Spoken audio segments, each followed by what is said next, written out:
मैं Junaid Aziz, welcome to all of you in broad river classes. दोस्तों, आज डिस्कशन का टॉपिक होगा एजेंडा 2030 मतलब सस्टेनेबल डेवलपमेंट गोल्स।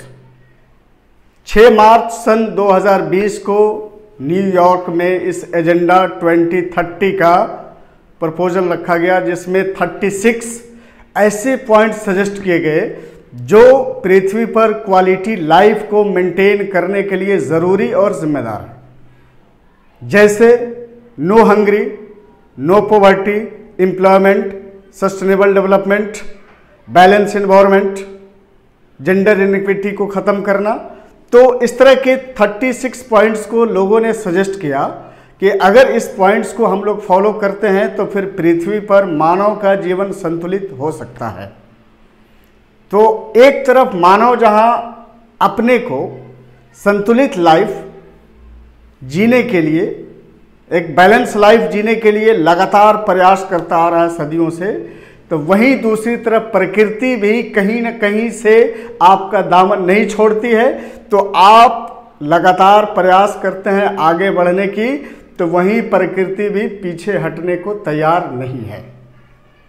अब जैसे न्यूयॉर्क टाइम्स ने लिखा है कि सन 2016 में साइबेरिया में एक 12 साल के बच्चे की मौत हुई और 20 लोग संक्रमित हुए, और इस संक्रमण का एकमात्र कारण एंथ्रेक्स नामक जीवाणु था, जिसकी शुरुआत 75 साल पहले हुई, जब एक मरे हुए हिरन को मिट्टी के अंदर दफन किया गया और बर्फ पिघलने के बाद जब उस हिरन के मलबे या अवशेष बाहर आए तो उससे एक जीवाणु का जन्म हुआ जो एंथ्रेक्स था, जो उस 12 साल के बच्चे की मौत और 20 लोगों में संक्रमण का कारण बना। तो आज की तारीख में वैज्ञानिकों ने लगभग 3 लाख जीवाणुओं की खोज आइडेंटिफिकेशन किया है।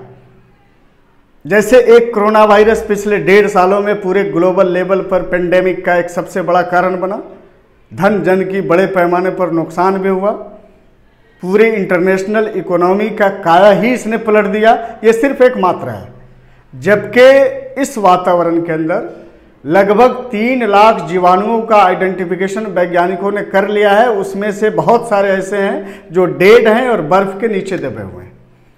लेकिन डिजायरेबल एक्टिविटीज ऑफ मैन मतलब मानव के क्रियाकलाप जिस रफ्तार में तेजी के साथ इस वातावरण की बर्बादी की तरफ हो रहे हैं, तो अगले आने वाले कुछ ही दिनों में, कुछ ही वर्षों में तेजी से बर्फ के पिघलने के कारण बर्फ के नीचे दबे हुए बहुत सारे जीवाणु बाहर आ सकते हैं, और उसमें बहुत सारे ऐसे हैं जो जीवित हैं, जो एक बड़े महामारी का कारण बन सकता है। जैसे सन 2016 में साइबेरिया में उस 12 साल के बच्चे की मौत का एकमात्र कारण वो जीवाणु था, उसी तरह से रूस और फ्रांस के वैज्ञानिकों ने लगभग 3000 साल पुराने 30,000 पुराने जीवाणुओं की ऐसी खोज की है जो बर्फ पिघलने के बाद अगर ऊपर आ जाए तो वो एक्टिव हो जाते हैं और वो किसी न किसी बीमारी का कारण बन सकते हैं। तो जैसे अभी आप देखते हैं कि मानव जाति की एक सामान्य उम्र 70-75 साल होती है, तो लगभग 3 लाख में से अगर 1 लाख जीवाणु को ही अगर आप एक्टिव अवस्था में देखते हैं, या एक इमेजिनेशन करिए कि अगर 1 लाख जीवाणु ही एक्टिव होते हैं जो किसी न किसी महामारी का कारण बन सकते हैं, तो एक वैक्सीन आपने कोरोना वायरस से बचने के लिए खुद को लगाया, और वैसे 1 लाख जीवाणु आपके पीछे हैं जो अगले आने वाले समय में महामारी का कारण बन सकते हैं। तो उन महामारियों से बचने के लिए अगर एक व्यक्ति एक टीका रोज लगवाता है, फिर भी कैलकुलेशन के हिसाब से कम 250 साल लग जाएंगे पूरे जीवाणुओं से बचने के लिए टीकाकरण में, जो मुझे नहीं लगता है कि किसी भी लेवल पे संभव है। तो ये क्या है? ये प्रकृति है।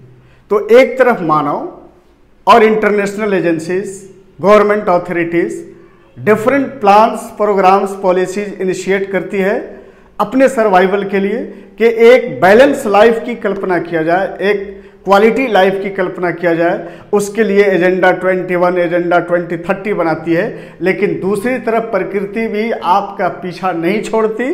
तो आप जहां अपने सर्वाइवल की तरफ बढ़ रहे हैं, तो वहीं प्रकृति भी कहीं ना कहीं इस बात की तरफ आपको इंडिकेट करती है कि तुम्हारा सर्वाइवल अकेले तुम्हारे चाहने से नहीं होगा, इसलिए कि तुम्हारे साथ, तुम्हारे पीछे हम लगे हुए हैं। जहां भी तुम्हारे कदम लड़खड़ाएंगे, नतीजे बड़े नुकसान आए। तो अब उसमें देखना है कि एक तरफ सरकार, इंटरनेशनल एजेंसीज की ये पॉलिसीज, एजेंडा 2030, दूसरी तरफ प्रकृति का ये दावा कि हम तुमको किसी भी लेवल पे चैन से नहीं रहने देंगे।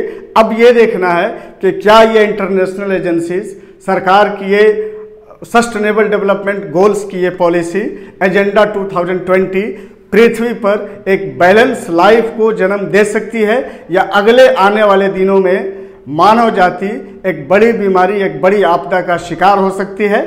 ये देखने को बाकी रह गया है। यहाँ तक कि बिल गेट्स ने आपको इशारा भी किया है कि महामारियों का दौर अभी ख़त्म हुआ नहीं है, नज़ारे और भी होंगे। अब देखना यह है कि नज़ारे कैसे होंगे और कब होंगे। Thanks and have a nice day.